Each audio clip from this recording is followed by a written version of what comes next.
This is Al Brooks. Thank you for watching the Brooks Trading Course. This is the fourth of 5 videos on climaxes. I'm going to begin by talking about consecutive climaxes, where you have one climax and then you have another climax before you have a reversal.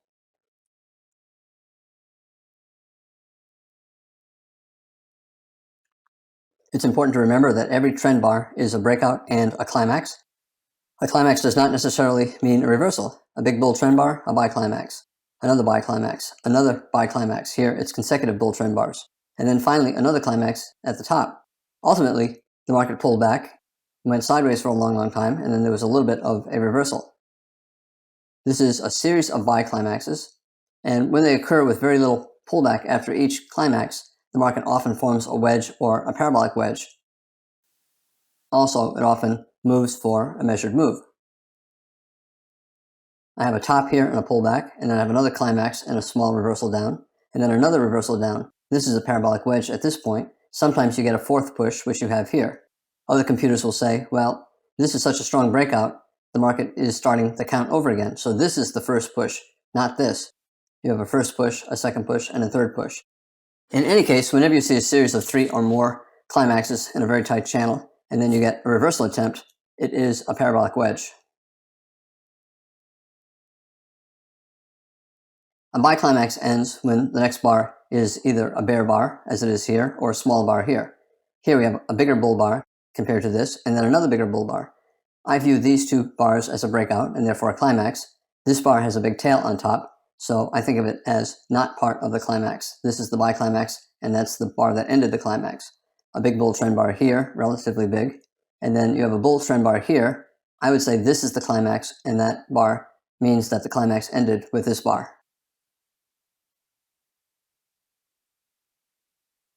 Whenever the market's in a channel, even a very tight channel, there's a 75% chance that a bull breakout above a bull channel will lead to a reversal and a test of the bottom of the channel. If I were to draw the bottom of the channel, it would be very tight. It's not much of an accomplishment for the market to go from the top of the channel to the bottom of the channel. Whenever I see a bull channel, I'm assuming 75% chance the market will break below the bottom of the channel. So any bull channel, even a very strong one like this, in a very tight channel, is a bear flag. I say that because I expect a bear breakout 75% of the time. Only 25% of the time will the market break strongly above the top of the channel and then enter another breakout phase. For example, like this, another breakout and then another channel. If you have a bull channel, you're probably going to get a bear breakout and not a new breakout and then another bull channel. The opposite is true for a bear channel. Every bear channel, for example, here's a bear channel. Every bear channel is a bull flag. 75% chance it'll break above the top of the bear channel.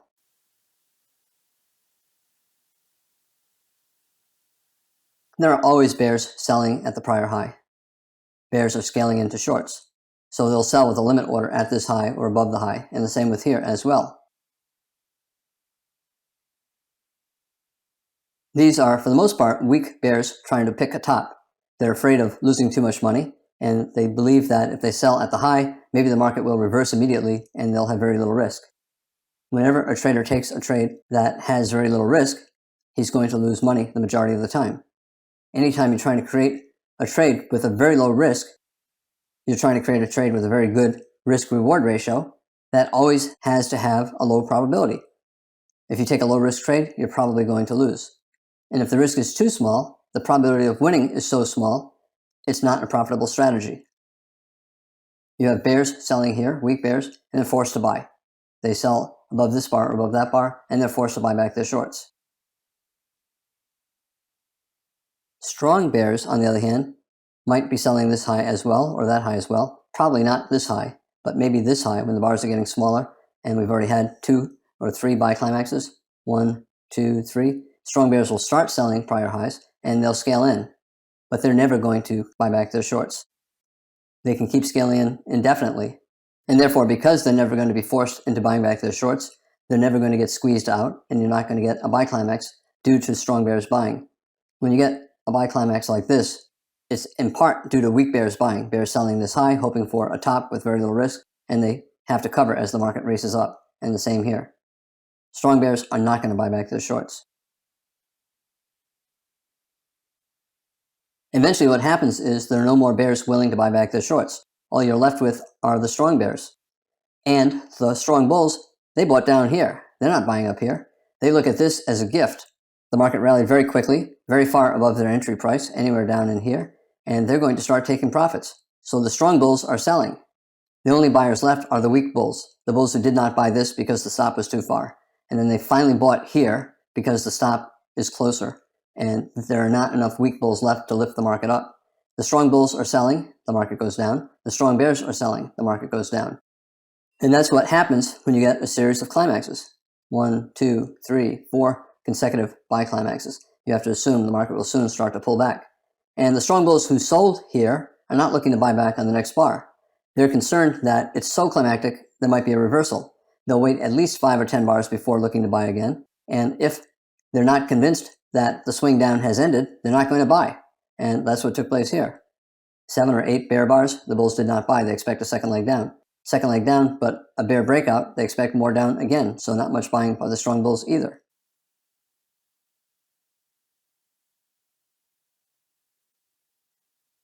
Once you run out of trapped bears and the strong bulls stop buying, the market has to go lower to find traders willing to buy. Those strong bulls are only going to buy after they see evidence that the strong bears are taking profits. When you get 7 bars down like this, do you think the bears are buying back their shorts? No, they're expecting a second leg down, so they're looking for a rally to sell. The bulls know that, so the bulls are not eager to buy, and the result is very weak buying, very small bars, tight trading range. Weak bulls are always buying, hoping that they're buying with very little risk. But they do not have enough money to create a significant move. They will not overwhelm the strong bears. In general, whenever you have any significant reversal, here we're talking about consecutive buy climaxes and a parabolic wedge, and we're starting to reverse down. A general rule is wait 10 bars and 2 legs, TBTL, 10 bars and 2 legs before looking to buy again, because that's pretty much what the strong bulls will do as well.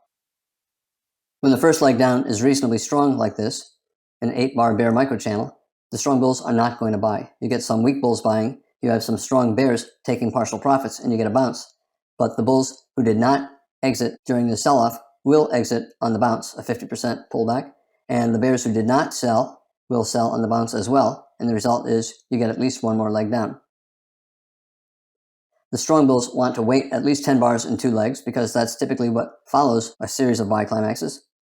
And if they see 10 bars, at this point they have 10 bars, but they only have 1 leg, so they're not going to buy. At this point, they have 2 legs down, 1 pullback 2, and far more than 10 bars. They probably have 50 bars, but they have a strong bear breakout. They're also not going to buy here either.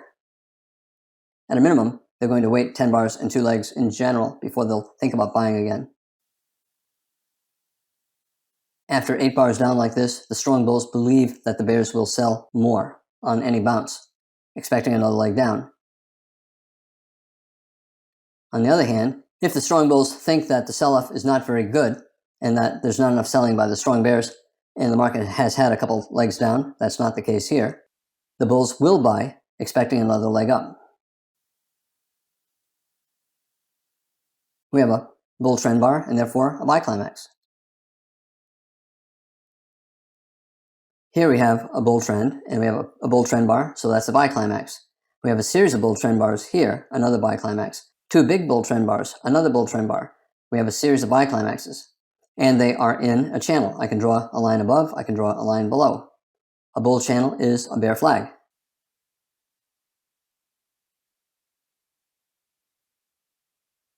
"25% chance the bulls will get a breakout above the channel and then start another market cycle. Bull breakout and then channel up. 75% chance a bull breakout attempt will fail and the market will break below the bottom of the channel, at least a little bit. 75% chance the market will break below the channel either by going down or by simply going sideways. 25% chance you'll get a bull breakout and another leg up. If you do get the bull breakout, you have to be thinking about a possible measured move. A bull channel is a bear flag. If you get a bull breakout above the bear flag, you'll probably rally for a measured move up. And that's what we have. We have a bull channel. The market tried to go sideways or down to break below the bottom of the channel, and instead we got this, a big bull breakout and follow through. probably a measuring gap, this low and that high. Traders will look for a measured move up from here or here to here, up to this general area. Whenever you have a strong breakout, it doesn't matter, a strong breakout of a trading range or a strong breakout above a bull channel, the market cycle begins over again. A breakout, and then a channel, and then a trading range again. We have a breakout and then a small bar, and then another breakout, and then a small bar, and then another breakout. This is a parabolic wedge top. The market tried to reverse down. We broke out again, and we went sideways. We tried to resume up again, and it's within a trading range. This is consecutive tops. We have a top attempt here, and we have another breakout, another top attempt, and now we have another top attempt, and the result was a trading range. A breakout like this is a low probability event. Whenever something is unlikely to happen, but does happen, both the bulls and the bears are trapped. Both thought the market would go sideways to down. Instead, it went up. The bears who were selling prior highs now find themselves in a losing position, and when they see a pair of consecutive bull trend bars like this, they know we're probably rallying from a measured move up. They're hoping for any pullback like this or like this to buy back their shorts, to reduce their loss. And because the bears are buying, any small pullback will lead to a rally. A pullback leads to a rally. You'll have bulls who thought this was going to top out, but then they see this and they say, we're going higher. They're going to look at any pullback as an opportunity to buy for at least a small second leg up. They'll buy below this bar, they'll buy above that bar, second leg up. Here we now have a double bottom bull flag, and they'll buy above this bar, or they'll simply buy at that low, looking for at least another leg up. Bulls and bears are both buying. The probability is, after you have a strong breakout like this, you're going to get a second leg up. This might be a small second leg, pullback second leg, or pullback second leg.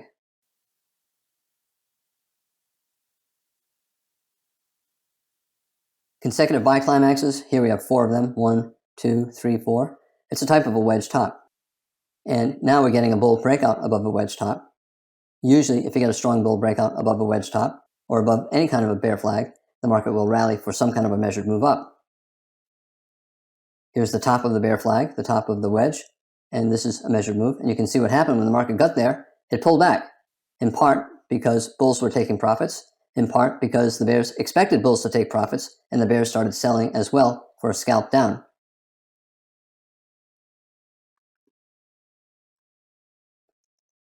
Four bull trend bars, a little climax here. You can call all of this a buy climax, a small climax here. Every trend bar is a climax. A big bull trend bar, a climax, a trend bar, a climax, a trend bar, a climax. At some point, there's no one left to buy at this price at this time, and the strong bulls will take profits, the strong bears begin to short. Usually, after you get a series of consecutive buy climaxes, the market goes sideways, and then it decides whether it will resume up or reverse down.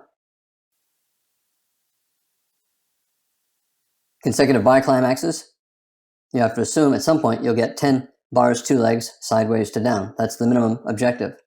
Here's one leg, the bull trend resumed, second leg, so we have 2 legs sideways here. You could say the buy climax ended here, and this is 1 leg down. You don't always get a second leg down, maybe we will. 20 bar trading range after consecutive buy climaxes. This is a buy climax as well, and this is a small buy climax. But we started to go sideways here, small bars, doji bars, prominent tails, small bodies. After the market goes sideways for 20 or more bars, this is probably 30 bars, the market's in breakout mode. There's about a 50-50 chance that you'll get a reversal down, and a 50-50 chance you'll get trend resumption up.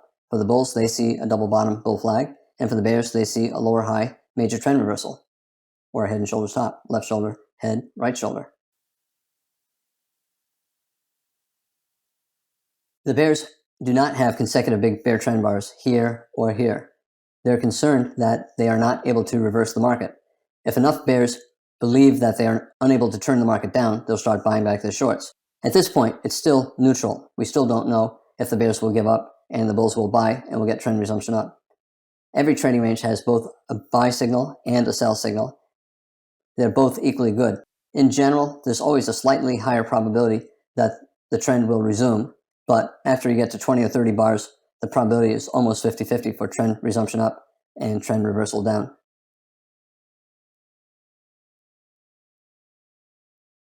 After a lot of bars, the bulls start getting confident again, and they try hard to get their trend resumption up. At this point, it's still neutral. But you get a bull bar here and a second bull bar here. Traders believe that we're going up. We're going to get trend resumption up. The bears are giving up on these bars, these two bars here, and bulls are buying aggressively. You can see the open of this bar is at or above the close of this bar. The low of this bar barely dipped below the high of this bar. That means bulls are buying aggressively. The same here and the same here.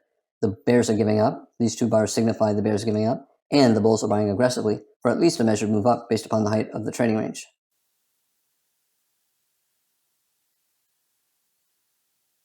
Now we have an even bigger buy climax. Here we have a 4 bull bar buy climax. It's bigger than this buy climax or any of these prior buy climaxes. Whenever you have the biggest buy climax occurring 20 or more bars into a trend, here it's 100 bars into the trend. Chances are it's going to be an exhaustive end of the trend and not the start of a new, even stronger trend. This is probably going to be an exhaustion gap. We have a pullback here. We're going sideways. The gap right now is this low and that high. Probably the gap will close, which it did over here. Usually the market comes all the way down to the bottom of the buy climax. In this particular case, it simply went sideways. You can draw a channel. We have a reversal down, a reversal down. That allows us to draw a channel. And part of the reason why this went up so quickly is everyone knew it would get to the top of the channel, and everyone knew it would reach a measured move based upon the height of the trading range. So you had two magnets here. The bears bought back their shorts early on, all the way up for that matter, and they did not want to sell again until the market got to resistance, the top of the channel and the measured move target. And the bulls were buying aggressively, knowing that bears would not sell, but once it got to the target, the bulls stopped buying. Strong enough breakout, chances are there'll be at least a small second leg up, but not necessarily more than that. And you can see what happened when the market had that second leg up.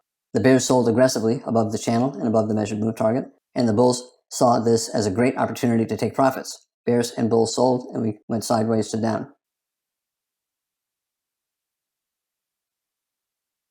Strong rally, probably a second leg up, and we got a second reversal down. First reversal here, this tail, and the second reversal, a big tail and a bear body, a micro double top. 2 attempts to break above resistance, both failed. Probably we'll get at least 10 bars, 2 legs sideways to down. Bulls exhausted. They want to wait at least 10 bars and 2 legs, 1 leg, pull back, 2 legs, before they buy again. Just like here, they were exhausted and they waited. 3 reversals down, here or here, and then here and here. It's a triangle, breakout mode. And the bulls got a breakout. But look at this breakout. Does it look like this? No, it's small bars, doji bars. This probably is a bull leg and what will end up in a trading range. So this probably eventually will trade back down here without going much higher.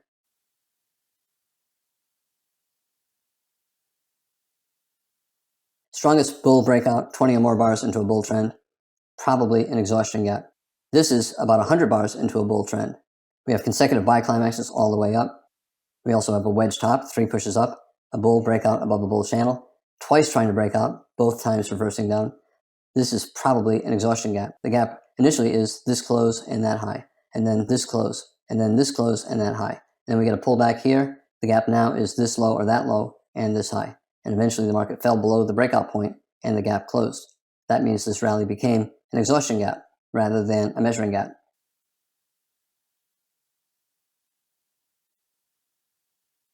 You had bears selling above bars. They sold above here. They made money. They sold above here, and they panicked. They realized that they were selling into a strong breakout. The weak bears bought back their shorts.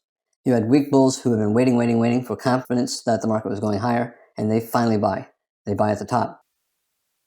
When the weak bears are all gone, and they've all bought back their shorts, and the weak bulls are finally buying near the top, there's no one left to buy. The strong bulls bought down here, and the strong bears will look at this and say, this is consecutive buy climaxes. We're at the top of a channel. We're at a measured move. What a great opportunity to sell, at least for a scalp. The strong bulls are selling to take profits. The strong bears are selling for a scalp. There are no more weak bears left to buy. They've already been stopped out as the market rallied. And the weak bulls, there are not enough of them to make the market go higher. Bulls see this as a gift. Strong breakout, they expect at least a little bit more up, but they also see the location, top of a channel, measured move. As the market's going up, they sell.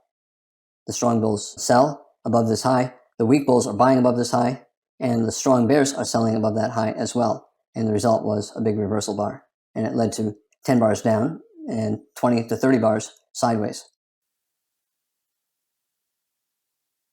Again, the strong bears see the same thing as the bulls, and they see this resistance as a great opportunity to sell, at least for a scalp, maybe for a swing. They know this is more likely an exhaustive end of a trend instead of a breakout and an acceleration into an even stronger trend.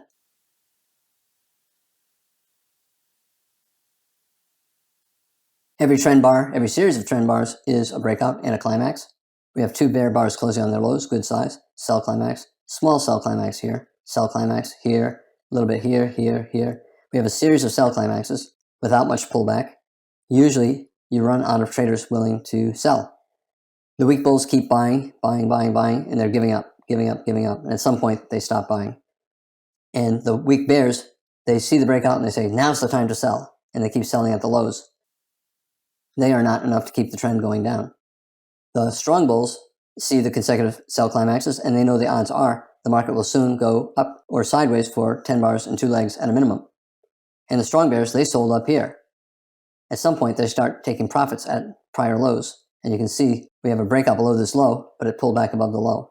We have a breakout below this low, and it pulled back above that breakout point. The strong bears are starting to take profits. They know that when you have a series of consecutive sell climaxes, the market's probably going to go up for at least 10 bars and 2 legs, and they buy back their shorts, looking to sell higher. If the reversal up is strong enough, they'll keep waiting to sell again. And the strong bulls, they're never going to give up. They're buying these lows, every new low, they're buying more and more and more, confident that after a series of consecutive sell climaxes, we're going to enter a trading range or get a reversal. A climax ends when there is some kind of a pause bar. Here a doji bar, here a bull bar, a bull bar, a bull bar. This is the climax, and this bar means that the climax has ended with this bar. Bear channel, I don't have a channel drawn in there, but a bear channel is a bull flag. 25% chance you'll get a new breakout, and then a new market cycle down, a breakout, and then another channel down. 75% chance you're going to break above the top of the bear channel. A bear channel is a bull flag. A series of sell climaxes often ends with some kind of a wedge, 3 pushes down, 1, 2, 3, sometimes a parabolic wedge, and usually around a measured move. Look to the left. Are there any gaps? We have a breakout here. These pullbacks did not go above that breakout point. This bar might be a measuring gap. Maybe from the start of this bear leg, possibly from the start of the bear trend. But in any case, this bear leg, it led to a measured move down. If it fell below that, then I would look at a measured move based upon the top of the bear trend to this gap. Measuring gap. 3 pushes down, 1, 2, 3. Very big breakout bar. We tried to bottom here, and we got a very big breakout. Possibly 3 pushes down, 1, 2, 3, to a wedge bottom, and a measured move.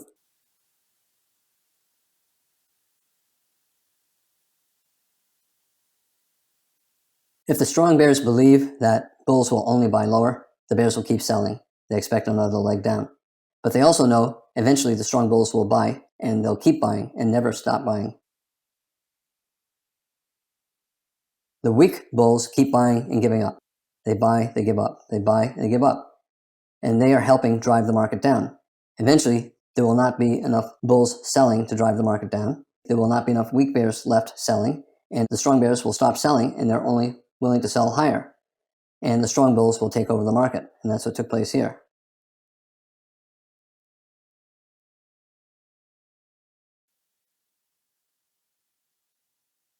You can call this a lower low major trend reversal. We have a bear trend, a weak bull breakout, and a lower low. It's a second entry buy. First entry did not go very far. And now we have a second bull bar closing on its high. This is a reasonable buy for the bulls hoping for at least a test of this high, maybe a couple legs up. You can also call it a wedge bottom. We have a breakout, pullback, second push, pullback, third push. It's a reasonable buy. At this point, we have 5 consecutive bull bars. And at this point, we have, 7 bars without a bear bar? Chances are we're going at least a little bit higher. If the bulls think the bears are weak, they'll keep holding on to their longs. Once you get 3 or 4 bear bars, especially after a wedge bottom and a second entry buy, the market's probably transitioning at least into a trading range. the bulls think the market's going to go higher after 3 or 4 consecutive bull bars. They're going to start buying below bars. They'll buy below this bar. What is that? A 10 bar bull micro channel, betting that they'll get at least a small second leg up. And at this point, the bulls are wondering if this is a reasonable high or low major trend reversal. They'll buy above this bar or above this bar or that bar, betting on a second leg up. Leg 1, pullback, leg 2.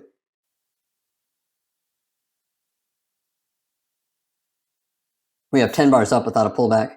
That means the bears are not interested in selling at this price. The market has to go higher before it'll find sellers. At some point, the bulls will decide it's high enough and they'll take profits, and the bears will think that the price is a good value to sell. But that did not happen on this chart. At a minimum, after any kind of major reversal or a series of sell climaxes, the market has to go 10 bars, 2 legs sideways to up before the bulls will stop buying and before the bears will think about selling. It sometimes can go much further. This is about 40 bars up, and we still do not have much selling. The bears usually wait at least 10 bars and 2 legs before they sell, and if they see the rally being reasonably strong, they're still not going to sell. They'll assume that the market has to go higher.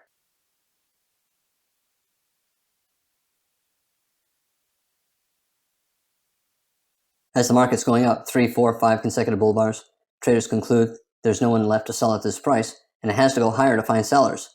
Will there be sellers here? Very tight bull channel. Probably traders will buy the first reversal back down and will probably get a second leg up. There are always bulls buying at prior lows, looking for at least a scalp. A lot of these traders are weak bulls trying to buy and risk very little, and eventually they give up and they stop buying. They buy here and they see the market going down, they panic and they sell. They buy at this low and they see it going down more, they panic and they sell. There are no more weak bulls left. They stop buying. Eventually what you're left with are strong bulls. Some of them are buying here, and they're buying more aggressively and more confidently below these bars, and they're never going to sell out of their longs. They're confident that the market will eventually reverse and they'll make a profit.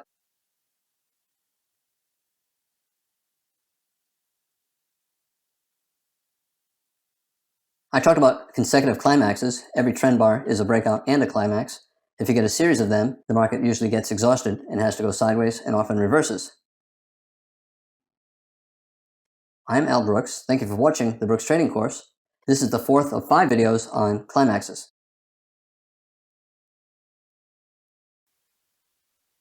I'm Al Brooks. Thank you for watching the Brooks Trading Course. This is the 5th of 5 videos on climaxes. I want to make an important point about climaxes being influenced by option selling firms, or not always entirely caused by bears. Finally, I'll talk about consecutive climaxes that fail.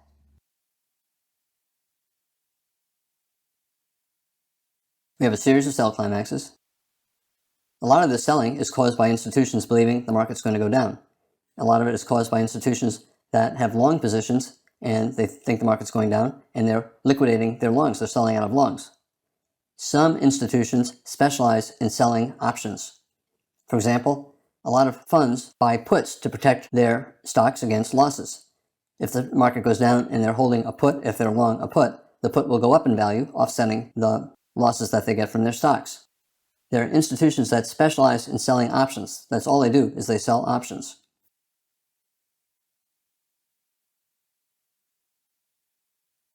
The value of the put increases as the stock goes down. Or in this case, let's say we're talking about the SPDR or an ETF, the SPY, or the stock market in general. If the underlying is going down, the stock is going down, the value of the put increases, but it's not proportional. The rate of increase of the put is called the delta, and as the market falls further and further, the value of the put accelerates upward. Its value increases faster than the market is falling. And as a result, those institutions that specialize in selling puts have losses that are accelerating as the market falls. Gamma is a measure of how fast the delta is changing. You don't need to know this. But as the market's falling, what's happening is the delta is increasing rapidly. The puts are increasing rapidly, faster than the market is falling. The result is those option selling firms are getting a lot of losses. Those puts that they sold are rapidly increasing in value. those option firms don't want to lose money. They can't buy back their puts. They don't have control over that. What they can do instead is sell the underlying to offset the losses in the puts. As the market's falling, those option selling firms are losing money. The puts are increasing in value. They sold those puts. The firms that bought those puts are making money. The option selling firms need to do something to control their losses. Let's say this is the spider or the stock market. What those firms will do is sell stock or sell the spider or sell the underlying. And the result is those option selling firms are trying to reduce their losses by selling the underlying. If they sold puts against the stock market, there are many different ways to do that. They need to sell stock to offset the losses that they're getting with their puts. When you start to get sell climaxes, a lot of that is due to option selling firms selling the underlying, selling the stock market, to try to offset the losses that they're getting in their puts. Those firms are not bearish. They don't care. They don't care if the market's going up or down. All they care about is whether they can make money by selling puts and selling calls. If a market has a series of sell climaxes like this, part of the selling is from firms selling stock because they're no longer as bullish as they were, and part of the selling is due to option selling firms hedging their losses in their short puts by selling the underlying, by selling stocks. When you see a very severe series of sell climaxes, sometimes the sell-off can be 50% caused by option selling firms hedging their puts. When you have a series of sell climaxes like this, it's not necessarily as bearish as it appears. Again, the option selling firms, they're not bearish or bullish. They just know that if the market is falling, they have to sell stock. And that means that maybe half of a severe sell climax is caused by option selling firms hedging their short puts. They're not bearish. So half of this sell-off could be caused by institutions that are not bearish at all. And therefore, consecutive sell climaxes often is far less bearish than what you think. Markets going down, the puts are increasing in value. The firms that sold those puts are losing money. The easiest way to hedge their losses, reduce their losses, is to sell the underlying stocks or futures. And that results in increased selling, more sell climaxes. Again, as much as 50% of a sell climax or a series of sell climaxes can be caused by institutions hedging their short puts rather than by traders being bearish. So consecutive sell climaxes often is not as bearish as you'd think. You have to wait until the sell climax is over and see what happens. If it's truly bearish, the market will continue down. If it's not as bearish as you think, and if it's due in large part due to option selling firms hedging, the market will either go sideways or go up. If you see this after a series of sell climaxes, you have to assume the market is not as bearish as you think, and therefore a lot of the selling was simply hedging by option selling institutions. There's a difference between sell climaxes and buy climaxes. Most stock is being owned by institutions. There are some stock that is held by institutions that are short, but most stock is held by institutions believing the stock will go up. Most of those firms buying want to buy value. They want to buy pullbacks. There are fewer firms willing to buy breakouts at the top of strong rallies. And the result is buy climaxes tend to be less impressive than sell climaxes. Firms who buy puts, for the most part, are firms who own stock, and they're still bullish, but they want to protect themselves against losses, against the market going down, without selling their stock. Most firms that buy calls are bulls. Firms that buy puts are bulls as well, protecting their long positions. Firms that buy calls are bulls. They're buying calls instead of stock because they want to make a bet that the market's going higher with smaller risk. The firms that sell options, for example, selling calls, they do not have the same rate of gamma increase during buy climaxes as during sell climaxes because of the nature of what's going on. And the result is that buy climaxes tend to be less severe as sell climaxes. The firms that sell the calls are not incurring the losses that they do during sell-offs from selling puts. And therefore, if the market has a series of buy climaxes, the firms that sell calls are under less pressure to hedge by buying stocks and futures. And the result is they don't add to the climactic buying as much as they add to climactic selling during a sell climax. This means that, in general, buy climaxes are not as extreme as sell climaxes because they do not have the contribution from the option selling firms, or as much of a contribution.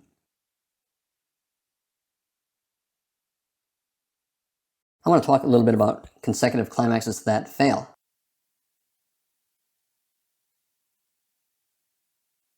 We have a series of sell climaxes in a bear channel, and you assume 75% chance you'll get a bull breakout, bear channel, bull flag, but sometimes instead you get a bear breakout. In general, if you have a bear breakout below anything where there's a logical stop below, there's a 50-50 chance you'll get a swing down, 50-50 chance the bear breakout will fail, and you'll get a reversal up. Bear channel, 75% chance bull breakout, or at least sideways and then up. 25% chance you'll get a strong breakout and a swing down.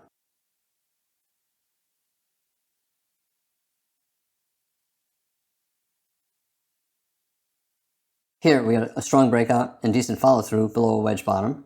We have consecutive bear bars closing on or near their lows, and we have that one big bear bar and a pair of additional bear bars. There's adequate follow-through. We're probably going to get at least a small second leg down, maybe leg 1, pull back leg 2, or leg 1, pull back, and then leg 2, the tail and the bottom of that bull bar. Bear breakout below the wedge bottom, decent follow-through. The odds are we're going at least a little bit lower. Very tight channel. We have a breakout, so the market cycle starts over again. You have to assume breakout will be followed by a channel and then by a trading range. Here we got a very big trading range.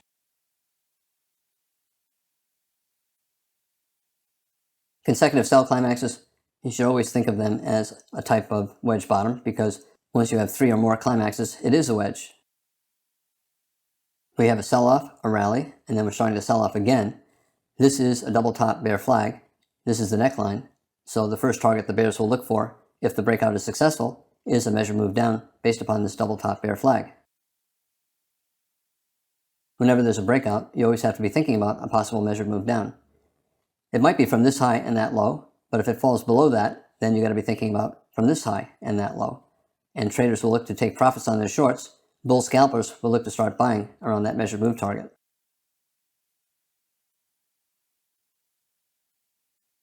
A strong breakout below a wedge bottom is a low probability event, and that means bulls are trapped in. They've been buying lows for scalps all the way down, and here they're buying lows and they're not able to get a profit. They have to sell. And you have bears trapped out. They were not selling at lows. Now they think the market's going lower. They have to sell as well. The likelihood is that you'll get at least a small second leg down. The first reversal up, the trapped bulls will sell out of their longs, and the bears who did not short will sell. They'll sell the high of this bar or below the low of that bar. Here we got 2 legs down, but they're very small. That is the minimum though. The minimum is 2 legs down. Breakout, pull back, second leg down.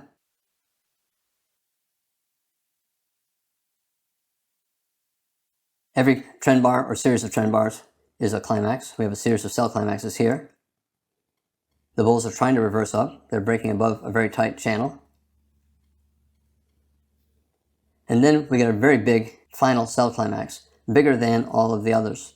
Whenever you have the biggest sell climax in a bear trend occurring after the bear trend has gone on 20 or more bars, it's more likely an exhaustive end of the trend rather than a measuring gap leading to a second leg down, a measured move down. And that's what we have here.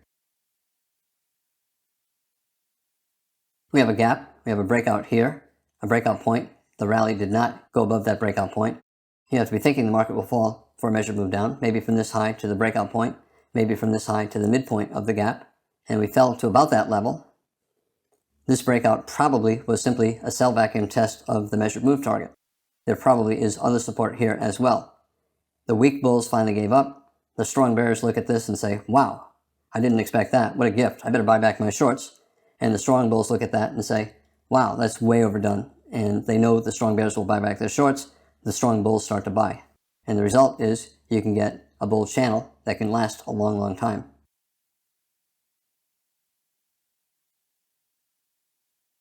No one left to sell at this price. 75% chance you'll get 10 bars, 2 legs sideways to up, 1 leg, pull back, second leg, maybe, but a very tight channel, probably going higher. So maybe this is 1 leg, pull back, second leg.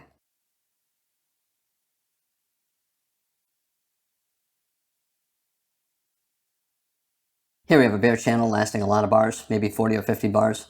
If you look at a higher time frame chart, maybe it's only 20 bars. But in any case, it's a bear channel that's lasting a long time.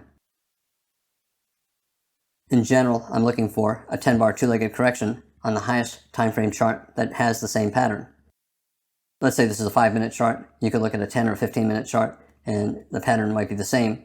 I'm going to then look for 10 bars, 2 legs on that 10 or 15-minute chart. In general, the minimum goal is 10 bars, 2 legs, and a rally that lasts about half as many bars that there were in the bear trend. So for example, if you have a bear trend lasting 50 bars, you'd expect a rally that would have 2 legs and last about 20 or 30 bars. It might last a lot longer here, but that would be the minimum guideline before the bears will start selling again and where the bulls will stop buying.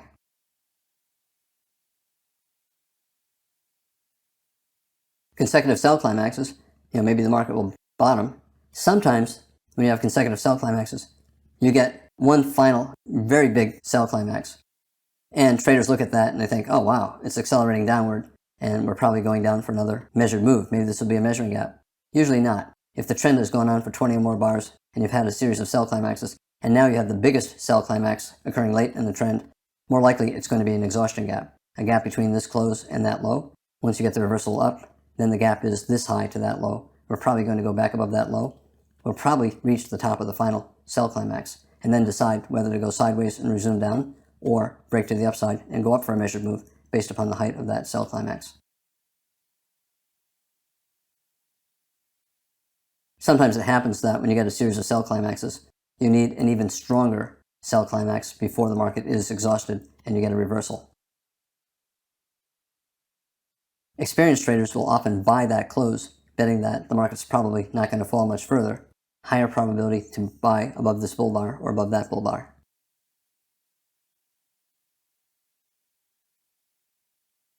We have a breakout.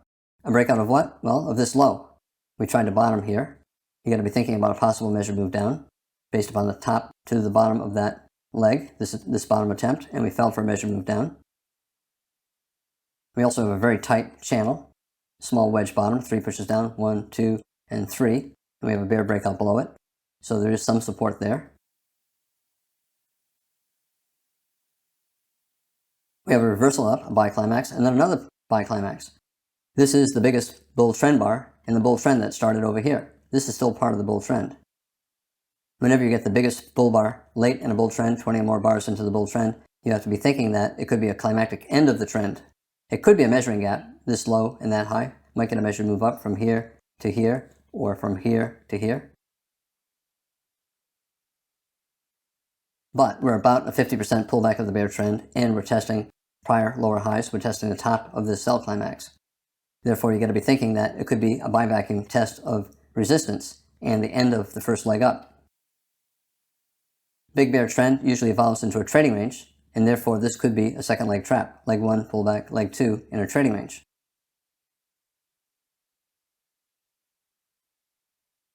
Eight-bar bull microchannel, actually more than 8 bars, but maybe 10-bar bull microchannel. Chances are the first reversal down, traders will buy it. Chances are the bears will need at least a micro double top before they can get any kind of a correction.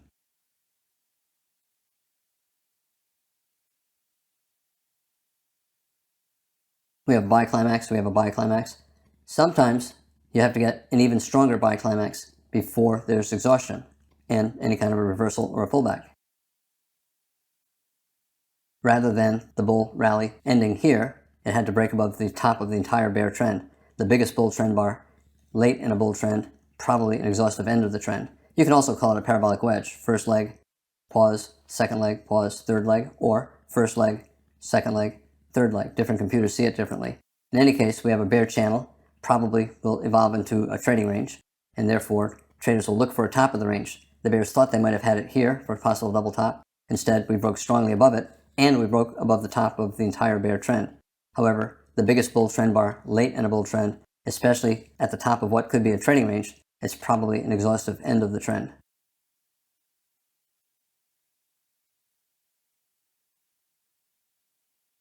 We broke above that high, but closed below that high. The bulls are taking profits. They saw this bar as a gift. At this point, we have a 13-bar bull microchannel, 13 bars without a pullback. And it's followed by a bear bar and then a second bear bar, a bear II pattern.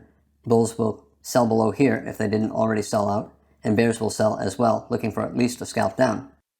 This is unsustainable behavior. The biggest bull bar late in a bull trend, testing the top of what could be a trading range, testing the prior high, probably a buy vacuum test of resistance, and probably an exhaustive end of this rally. Anything that is unsustainable is usually climactic and usually results in an end of the trend, 10 bars, 2 legs, sideways to down at a minimum. Again, different ways to look at this as a parabolic wedge, using these highs or this high and then that high.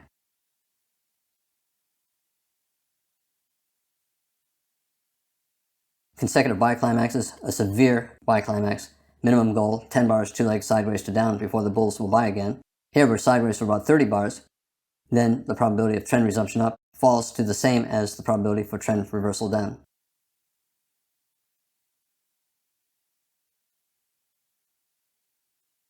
Buy climax ended with a tight trading range. The market's in breakout mode. Here we have a double top within the tight trading range. That is a double top lower high. Here's the high, double top lower high in a tight trading range. It's a double top lower high major trend reversal. 40% chance if we fall below that bar, we'll get 2 legs down, 1 pullback 2.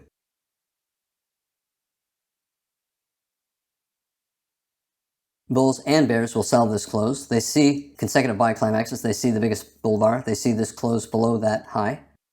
Some bears and bulls will sell here. The bulls sell out of their longs to take profits. The bears sell looking for 10 bars, 2 legs, sideways to down. And those who do not sell here will sell here. We have a bear II pattern. 2 bear bars, this one closing on its low. At a minimum, we'll probably get 10 bars, 2 legs sideways, maybe down. If you want, you can also call this a triangle. We have 3 reversals up, 1, 2, 3.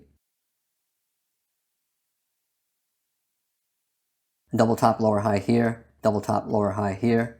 50% chance we'll get a bear breakout. 40% chance we'll get 2 legs down for a swing down, which we did. Traders who do not want to take the early short below this bar or below that bar have a higher probability of selling after they see 2 or 3 decent bear bars. They can either sell the close, sell below this pullback bar, or sell below the low of this pullback bar. A double top this high and that high, low 1, low 2. I talked about climaxes are due to extreme behavior, extreme selling for a sell climax, extreme buying for a buy climax. However, a big component of the climax can be due to option selling firms losing money and having to offset their losses by taking positions in the underlying. So if the market is rallying strongly, their calls that they sold are losing money. They have to buy the underlying. And if the market's selling off in a series of sell climaxes, the puts that they sold are losing money and they have to sell the underlying stocks or ETFs. And then finally, I talked about consecutive climaxes that fail. This is Al Brooks. Thank you for watching the Brooks Trading Course. This is the 5th of 5 videos on climaxes.